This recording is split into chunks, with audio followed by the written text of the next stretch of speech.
Assalamualaikum, hai mystery friends, welcome back to my channel bareng aku Elsha Septa.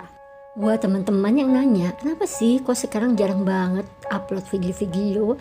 Ya habis kadang sedih juga ya, udah buat video taunya yang nonton gak banyak.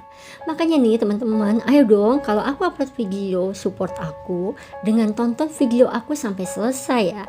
Dan jangan lupa juga untuk diklik subscribe, like dan komennya. Dan bantu juga share videonya. Jadi aku juga seneng dan makin semangat karena kalian. Ya udah deh ya, nerusin yang minggu lalu. Kali ini aku nelusurin Goa Belanda. Kan minggu kemarin tuh udah aku upload video tentang Goa Jepang. Nah sekarang ke tetangganya tuh, Goa Belanda. Karena memang letak Goa Belanda dan Goa Jepang ini berada di satu area di dalam hutan raya Juanda di Bukit Dagopakar, Bandung. Seperti yang gue sampein di video Goa Jepang tuh. Kenapa sih hasil videonya gelap dan gak bagus kualitasnya pada saat di dalam goanya? Yaitu karena gue bener-bener cuma ngandelin senter kecil dan HP doang.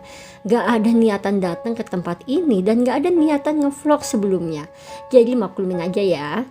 Nah, ini tuh jalan setelah dari Goa Jepang menuju ke Goa Belanda.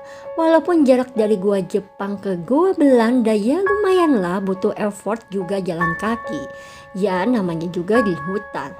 Dan tentunya Goa Belanda yang sangat kental dengan sejarah ini akan selalu aja terkait dengan cerita-cerita mistis di dalamnya. Goa Belanda ini dibangun oleh pemerintah kolonial Belanda awalnya tahun 1912. Ruangnya diperbanyak tahun 1918 dan dimaksimalkan fungsinya di tahun 1941. Goa ini digunakan Belanda untuk menampung air dari Sungai Cikapundung yang digunakan oleh PLTA. Namun, pada masa Perang Dunia Kedua, Belanda memanfaatkan terowongan ini sebagai stasiun radio telekomunikasi. Sementara pada masa kemerdekaan, goa ini beralih fungsi sebagai pusat penyimpanan senjata dan mesiu. Sama ceritanya dengan Goa Jepang, pemerintah Belanda juga menggunakan sistem rodi untuk membangun goa ini. Gimana rakyat Indonesia zaman dulu harus kerja paksa untuk membangun gua ini. Terdapat dua sisi pintu masuk ke Goa Belanda yang saling terhubung dengan 15 lorong yang berada di dalamnya. Total panjang lorongnya mencapai 547 meter dengan luas 0,6 hektar.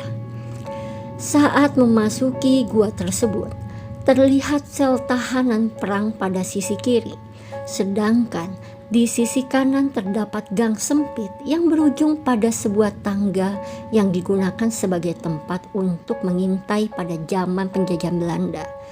Pembangunan Goa Belanda ini udah disemen dan lebih terbentuk, lebih rapi daripada Goa Jepang yang masih alami dengan bebatuan.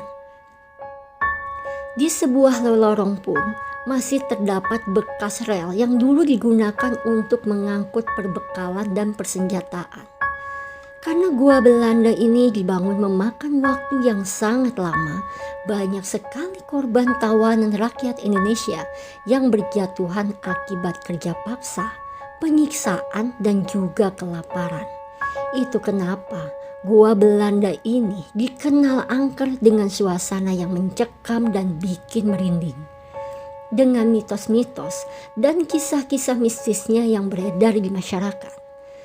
Pengalaman gue sendiri sih ke Goa Belanda ini, ya karena mungkin datangnya siang menuju sore dan ada juga beberapa pengunjung di sana.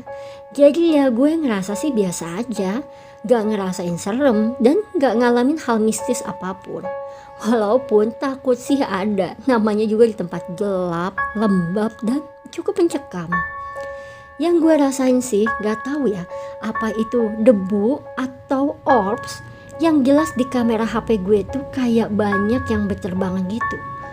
Kalau udah masuk ke bagian lorong-lorong yang gelap banget, kayak berasa ada yang ngeliatin, kayak kita tuh gak sendirian di deket situ. Ya tapi kan itu perasaan gue aja ya. Tiap-tiap orang pasti ngerasain hal yang berbeda. Tapi ya, kalau gue sih ketika masuk ke gua Belanda ini, gue tuh kayak bisa ngerasain gimana orang-orang kita zaman dulu disiksa dan diperlakukan gak manusiawi. Ngebayangin gimana rasanya orang-orang kita dulu itu harus berada di dalam gua ini dalam kerja paksa dan penyiksaan bahkan kelaparan. Karena gue gak ngalamin hal-hal mistis di sini. Jadi gue akan cerita nih mitos dan kisah-kisah mistis yang beredar di masyarakat mengenai Goa Belanda ini. Karena dulu gak cuma laki-laki aja yang dipekerjakan paksa di gua ini, tapi juga para wanita-wanita yang dijadikan budak kepuasan nafsu para penjajah Belanda.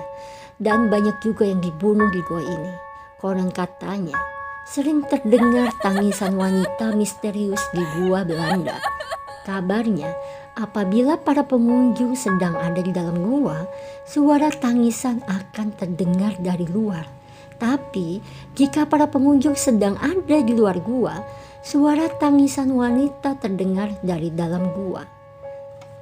Ada juga nih, sama kayak di gua Jepang, pantangan menyebut kata lada di gua ini. Yang konon katanya siapa yang berani menyebut kata lada akan dimunculkan dan diganggu sosok makhluk goib, dan gak sedikit juga yang mengalami kesurupan. Tapi ya itu tuh cuma sebuah mitos. Bahkan diceritakan juga kalau kita bisa melihat penampakan hantu prajurit zaman dulu di sini. Ada juga menurut masyarakat sekitar adanya penampakan sosok kuntilanak dan juga pocong di dekat pintu gua Belanda ini. Tapi ya balik lagi sih ya, ini kan soal kepercayaan masing-masing. Ada yang percaya, ada juga yang gak percaya. Ya bebas-bebas aja sih. Toh pada dasarnya kita memang hidup berdampingan dengan makhluk goib. Dan kemunculan mereka ataupun diganggu atau enggaknya gak harus bisa terjadi pada setiap orang. Makhluk goib juga milih-milih kali. Terus buat yang skeptis yang gak percaya, ya makhluk goib juga males lah nunjukin dirinya. Buang-buang energi juga. Jadi kita juga jangan sompral dan jangan bilang hoax terhadap dunia goib, karena mereka bisa memilih orang dan waktu kapan mereka ingin menunjukkan eksistensi mereka. Dan tergantung juga dengan energi dari si manusianya itu sendiri, lagi sefrekuensi apa enggak. Kalau enggak ya pasti gak terjadi apa-apa. Gimana kalian? Ada yang pernah ngalamin hal aneh dan mistis ketika ke gua Belanda? Cerita ya di bawah. Oke deh, itu dia tadi penelusuran gue ke gua Belanda di Dago. Kali aja one time akan ada penelusuran lainnya. Pokoknya support terus channel gue dengan klik subscribe-nya. Jangan lupa juga klik like, komen, dan bantu share video ini. Maaf atas kekurangannya. Sampai ketemu lagi ya di video-video berikutnya. Bye.